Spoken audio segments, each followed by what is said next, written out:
Hi, I'm Johanna Rothman, and this is my April 2023 Pragmatic Manager newsletter. How to build human connections with and among team members regardless of their location. Barney, a senior manager, said, "I need everyone to return to the office. I'm okay with what they're doing, although I miss the buzz of the people doing the work. But I don't know how to build the human connection with them when they're not here." I nodded. "You're always telling me to have empathy with people." I chuckled. "How do I do that when they're not here?" At the time we were on a Zoom call, I asked, "Would you say that we have a human connection?" He nodded and said, "Of course." "How have we done that?" He said, "You're different." And that's when I stopped him. I said, "I have a different role, but I'm a person, the same as other people. Let's count the ways you already build a human connection. Then let's see what you think you're missing." Fine. Ways we already build connection. Here are 3 typical ways to build connection regardless of whether we are in person or remote.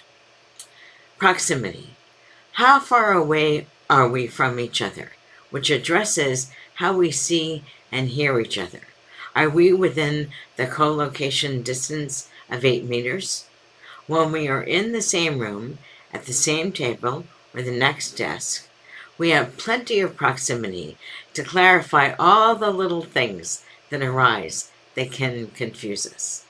When distance separates us, we need cameras on and a sufficient back channel. Empathy. How well we understand each other, especially our challenges and pressures. Belonging. How well we know our place and how we contribute to a team or a group. That's when Barney said, "I used to manage by walking around and listening." You might have heard about a Gemba walk, which loosely translated means go to where the work is. I nodded. Yep, that's what you can do when everyone is in the office at the same time.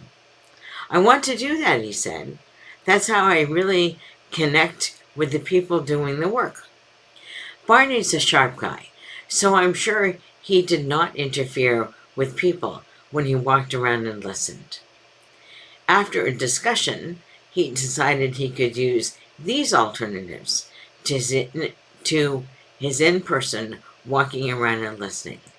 Asking for what he wanted, asking for help achieving what he wanted, scheduled meetings with specific teams.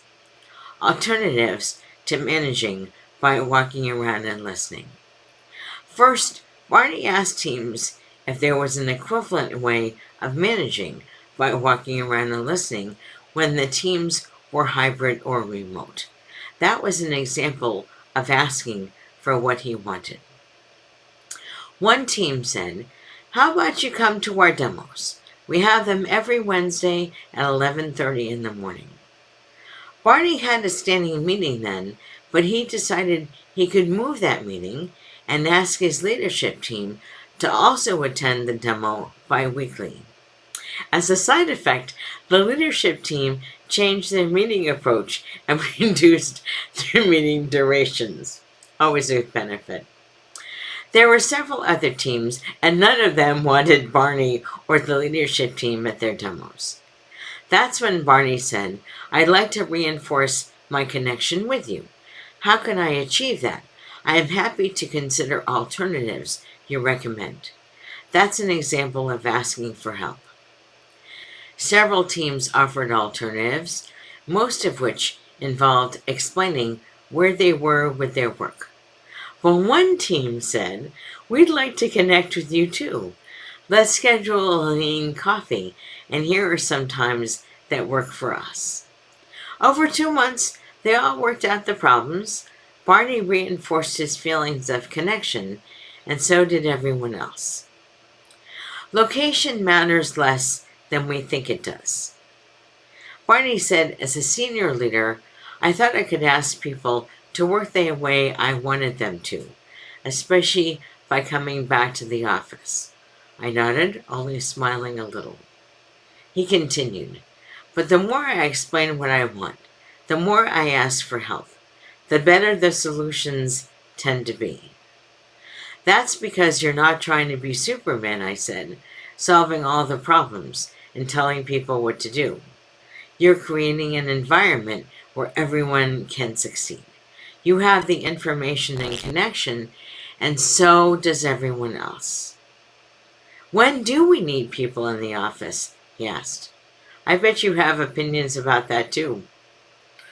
I said, I recommend in-person work when the effort is new and risky, and the people have not yet worked together. As a general guideline, I also recommend a quarterly gathering, especially when the work is stressful or risky. He nodded. Thanks. Now, for my next topic.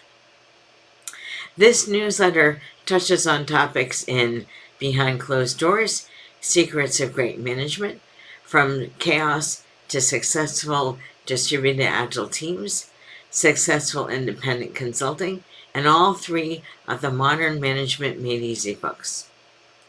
Learn with me. Want to write faster and easier? Want to have fun writing? You can. Please join me in the Q2 2023 Writing Workshop. All the links are below. Successful independent consulting is with the indexer, so there's hope for finishing this book. Insert your maniacal laughter here. I'm considering offering a consulting workshop later this year. That page has details and a sign up for the notification email list. Then I have all the links about for if you're new to the Pragmatic Manager newsletter and the previous issues and the recording, all the recordings on the YouTube channel. Thanks for being here. Please like and subscribe, and I will see you next month.